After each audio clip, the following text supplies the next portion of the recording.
Right breaking news చూస్తున్నాం. Maoist party నుంచి మల్లోజుల వేణుగోపాల్ ఆసనను బహిష్కరించింది. 2 రోజుల క్రితం వేణుగోపాల్ ఆసన లొంగిపోయారు. వేణుగోపాల్ ఆసనలను విప్లవ ద్రోహులుగా, పార్టీ విచ్ఛిన్నకులుగా పేర్కొన్నది మావోయిస్టు పార్టీ. వేణుగోపాల్ ఆసనల అనుచరులకు తగిన శిక్ష విధించాల్సిందిగా మావోయిస్టు పార్టీ పిలుపునిచ్చింది.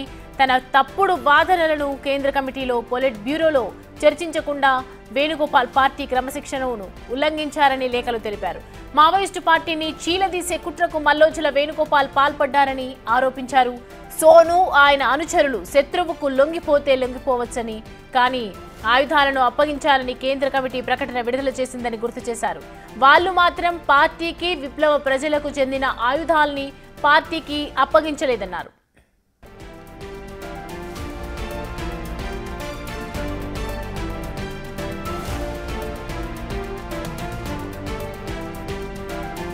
రైట్, మావోయిస్టు పార్టీ నుంచి విడుదలైనటువంటి లేఖకు సంబంధించి చూస్తూ ఉన్నాం మనం. మల్లోజుల వేణుగోపాల్ అలాగే ఆసన్న ఎవరైతే లొంగిపోయారో దానికి సంబంధించి మావోయిస్టు పార్టీ తీవ్రంగా ఖండించిందని చెప్పొచ్చు. దీనికి సంబంధించి పూర్తిగా మావోయిస్టు పార్టీ నుంచి బహిష్కరిస్తున్నట్లుగా తెలిపింది. 2 రోజుల క్రితం వేణుగోపాల్ ఆసన లొంగిపోయారు. అయితే విప్లవ ద్రోహులుగా వీళ్ళని పార్టీ విచ్ఛిన్నకులుగా పేర్కొంటోంది మావోయిస్టు పార్టీ. వేణుగోపాల్ అలాగే ఆసన్నల అనుచరులకు తగిన శిక్ష విధించాల్సిందిగా ఒకవైపు మావోయిస్టు పార్టీ పిలుపునిస్తోంది. తన తప్పుడు వాదనలను కేంద్ర కమిటీలో కానీ, ఇటు పొలిట్ బ్యూరోలో కానీ చర్చించకుండా, ఎలాంటి అనుమతులు లేకుండా, ఎలాంటి చర్చలు జరగకుండా ఇటు వేణుగోపాల్ పార్టీ క్రమశిక్షణను, కట్టుబాట్లను పూర్తిగా ఉల్లంఘించారని ఒకవైపు లేఖలో తెలిపింది. సో మావోయిస్టు పార్టీని ఇటు చీలదీసే కుట్రకు మల్లోజుల వేణుగోపాల్ పాల్పడ్డారని చెప్పి ఆరోపిస్తూ ఉన్నారు. సో ప్రజెంట్ అయితే సోను ఆయన అనుచరులు శత్రువులకు గనక లొంగిపోతే లొంగిపోవచ్చు, కానీ ఆయుధాలను మాత్రం మాకు అప్పగించాలని చెప్పి ఒకవైపు కేంద్ర కమిటీ ప్రకటన విడుదల చేసింది.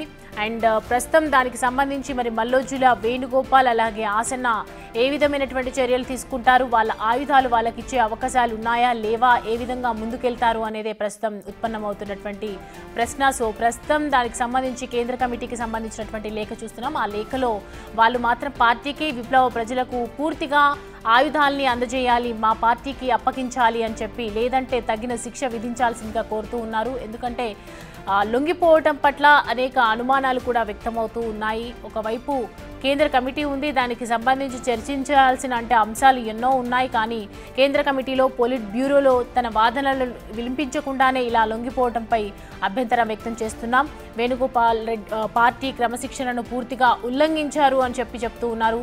మావోయిస్టు పార్టీ నుంచి ఇటు మల్లోజుల అలాగే ఆసనను బహిష్కరిస్తూ కేంద్ర కమిటీ ఇటు లెటర్ని విడుదల చేసింది. దీనికి సంబంధించి ప్రస్తుతం ఏ విధంగా రియాక్ట్ అవుతారు మల్లోజుల వేణుగోపాల్, ఆసన్న అనేది వేచి చూడాల్సినటువంటి అంశం అనేగా తెలుస్తోంది. సో ప్రజెంట్ దానికి సంబంధించినటువంటి బ్రేకింగ్ చూస్తున్నాము.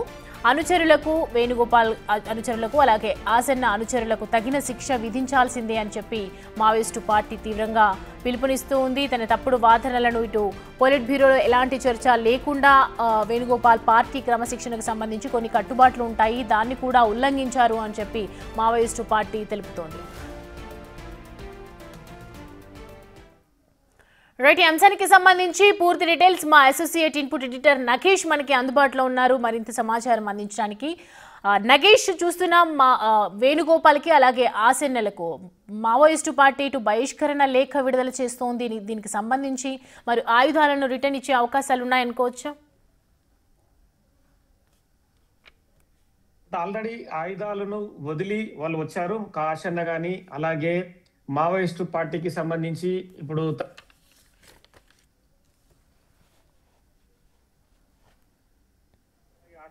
వీళ్ళిద్దరూ కూడా ఆయుధాలు వదిలేసి వాళ్ళు బయటకు వచ్చారు. కానీ ఇప్పుడు ఇవాళ ఇచ్చిన స్టేట్మెంట్ మాత్రం పూర్తిగా వీళ్ళిద్దరికి వ్యతిరేకంగానే పార్టీ స్టేట్మెంట్ ఇచ్చింది. వీళ్ళిద్దరిని కూడా ఖచ్చితంగా పార్టీ ద్రోహులుగానే ప్రకటించింది. వీళ్లకు శిక్ష విధించాలని చెప్పి డైరెక్ట్ గానే మావోయిస్ట్ పార్టీ వాళ్లకు ఇచ్చిన స్టేట్మెంట్ లో పేర్కొంది. అంటే తన తప్పుడు వాదనలు కేంద్ర కమిటీలో, పార్టీ బ్యూరోలో కూడా చర్చించకుండా వేణుగోపాల్ పార్టీ క్రమశిక్షణను ఉల్లంఘించారని చెప్పి డైరెక్ట్ గానే పార్టీ ఆరోపించింది. మావోయిస్టు పార్టీని విడదీసే కుట్రను అలాగే మల్లోజుల వేణుగోపాల్, ఆసన్న అలియాస్ సతీష్ పాల్పడ్డారని చెప్పి పేర్కొంది.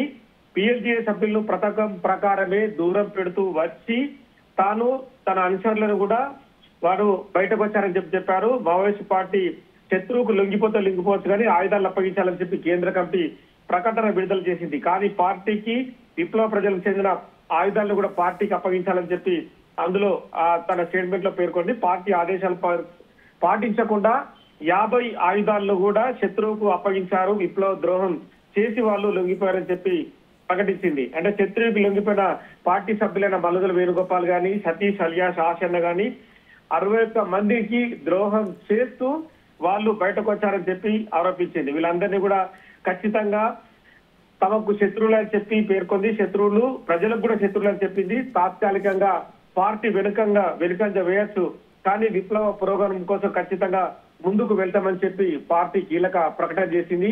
అబ్బాయి పేరుతో వచ్చిన ఈ ప్రకటన మల్లోదుల వేణుగోపాల్ అలియాస్ సోను, అలాగే సతీష్ అలియాస్ ఆశన్న వీళ్ళిద్దరు కూడా ఖచ్చితంగా కొంత భయానకం సృష్టించే పరిస్థితి చెప్పచ్చు. వీళ్ళిద్దరు కూడా తాము పార్టీ వ్యతిరేక విధానాలకు కాదని చెప్పి వాళ్ళు కేవలం ఆయుధాలనే వాళ్ళు అంటే తమ పార్టీకి సంబంధించి ఎవరైతే ఉన్నారో పార్టీని సైద్ధాంతిక విధానాలకు వ్యతిరేకంగా ఆయుధాలు వదిలి జనజీవన స్రవంతిలోకి రావాలని చెప్పి తాము అడిగాం.